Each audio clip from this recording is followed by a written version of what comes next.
خدا کے زندہ اور پاک کلام میں سے متی کی انجیل 21 باب۔ یروشلم میں شاہانہ داخلہ۔ اور جب وہ یروشلم کے نزدیک پہنچے اور زیتون کے پہاڑ پر بیت فگے کے پاس آئے تو یسوع نے 2 شاگردوں کو یہ کہہ کر بھیجا کہ اپنے سامنے کے گاؤں میں جاؤ، وہاں پہنچتے ہی ایک گدھی بندھی ہوئی اور اس کے ساتھ بچہ پاؤ گے، انہیں کھول کر میرے پاس لے آؤ، اور اگر کوئی تم سے کچھ کہے تو کہنا کہ خداوند کو ان کی ضرورت ہے، وہ فی الفور انہیں بھیج دے گا۔ یہ اس لیے ہوا کہ جو نبی کی معرفت کہا گیا تھا وہ پورا ہو کے سیون کی بیٹی سے کہو کہ دیکھ تیرا بادشاہ تیرے پاس آتا ہے، وہ حلیم ہے اور گدھے پر سوار ہے، بلکہ لادو کے بچے پر۔ پس شاگردوں نے جا کر جیسا یسوع نے ان کو حکم دیا تھا ویسا ہی کیا، اور گدھی اور بچے کو لا کر اپنے کپڑے ان پر ڈالے اور وہ ان پر بیٹھ گیا۔ اور بھیڑ میں کہ اکثر لوگوں نے اپنے کپڑے راستہ میں بچھائے اور انہیں درختوں سے ڈالیاں کاٹ کر راہ میں پھیلائیں، اور بھیڑ جو اس کے آگے آگے جاتی اور پیچھے پیچھے چلی آتی تھی پکار پکار کر کہتی تھی، ابن داؤد کو ہوش آنا، مبارک ہے وہ جو خداوند کے نام پر آتا ہے، عالم بالا پر ہوش آنا۔ اور جب وہ یروشلم میں داخل ہوا تو سارے شہر میں ہلچل پڑ گئی، اور لوگ کہنے لگے یہ کون ہے؟ بھیڑ کے لوگوں نے کہا یہ گلیل کے ناصرت کا نبی یسوع ہے۔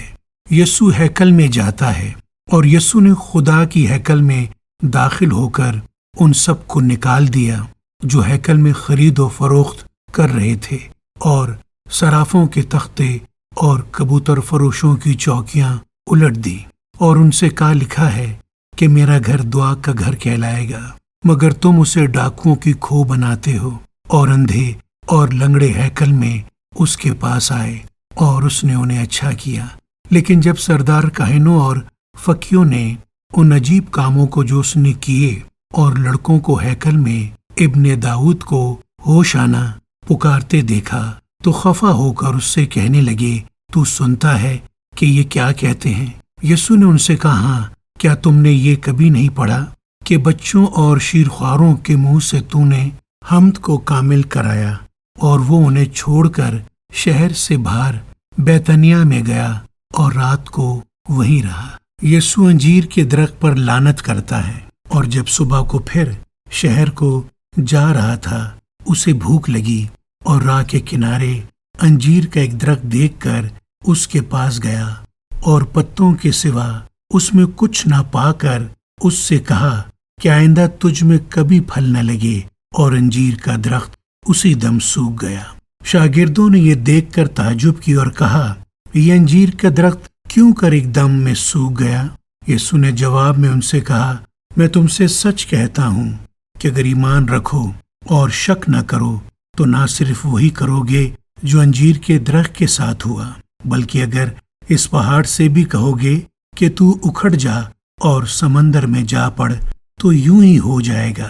اور جو کچھ دعا میں ایمان کے ساتھ مانگو گے وہ سب تم کو ملے گا۔ یسوع کے اختیار پر اعتراض۔ اور جب وہ ہیکل میں آ کر تعلیم دے رہا تھا تو سردار کاہنوں اور قوم کے بزرگوں نے اس کے پاس آ کر کہا، تو ان کاموں کو کس اختیار سے کرتا ہے، اور یہ اختیار تجھے کس نے دیا ہے؟ یسوع نے جواب میں ان سے کہا، میں بھی تم سے ایک بات پوچھتا ہوں، اگر وہ مجھے بتاؤ گے تو میں بھی تم کو بتاؤں گا کہ ان کاموں کو کس اختیار سے کرتا ہوں۔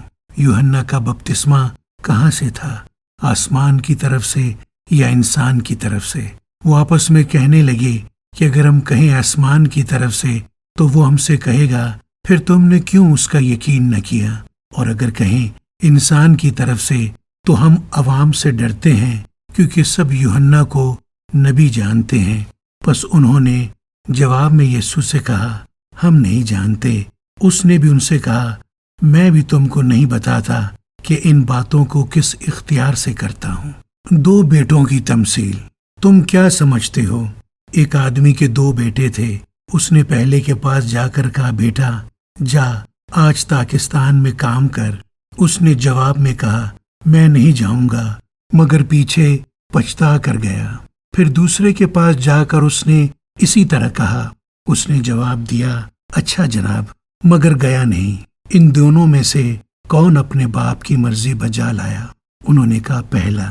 یسوع نے ان سے کہا، میں تم سے سچ کہتا ہوں کہ محصول لینے والے اور قصبیاں تم سے پہلے خدا کی بادشاہی میں داخل ہوتی ہیں، کیونکہ یوحنا راست بازی کے طریق پر تمہارے پاس آیا اور تم نے اس کا یقین نہ کیا، مگر محصول لینے والوں اور قصبیوں نے اس کا یقین کیا، اور تم یہ دیکھ کر پیچھے بھی نہ پچھتائے کہ اس کا یقین کر لیتے۔ پاکستان کے ٹھیکیداروں کی تمثیل۔ ایک اور تمثیل سنو۔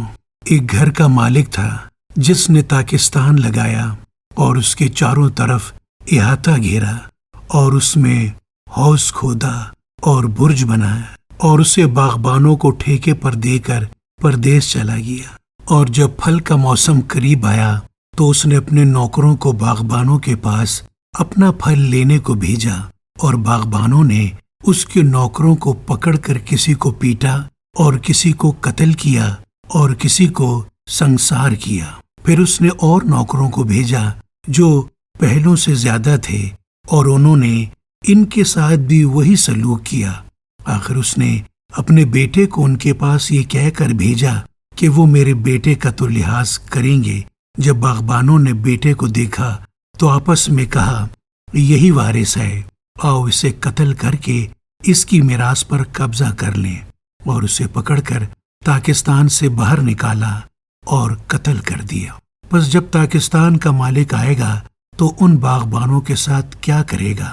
انہوں نے اس سے کہا، ان بدکاروں کو بری طرح ہلاک کرے گا اور باغ کا ٹھیکہ دوسرے باغبانوں کو دے گا جو موسم پر اس کو پھل دے۔ یسوع نے ان سے کہا، کیا تم نے کتاب مقدس میں کبھی نہیں پڑھا کہ جس پتھر کو ماموروں نے رد کیا وہی کونے کے سرے کا پتھر ہو گیا؟ یہ خداوند کی طرف سے ہوا اور ہماری نظر میں عجیب ہے۔ اس لیے میں تم سے کہتا ہوں کہ خدا کی بادشاہی تم سے لے لی جائے گی اور اس قوم کو جو اس کے پھل لائے دے دی جائے گی، اور جو اس پتھر پر گرے گا ٹکڑے ٹکڑے ہو جائے گا، لیکن جس پر وہ گرے گا اسے پیس ڈالے گا۔ اور جب سردار کاہنوں اور فریسیوں نے اس کی تمثیلیں سنی تو سمجھ گئے کہ ہمارے حق میں کہتا ہے، اور وہ اسے پکڑنے کی کوشش میں تھے، لیکن لوگوں سے ڈرتے تھے کیونکہ وہ اسے نبی جانتے تھے۔ آمین۔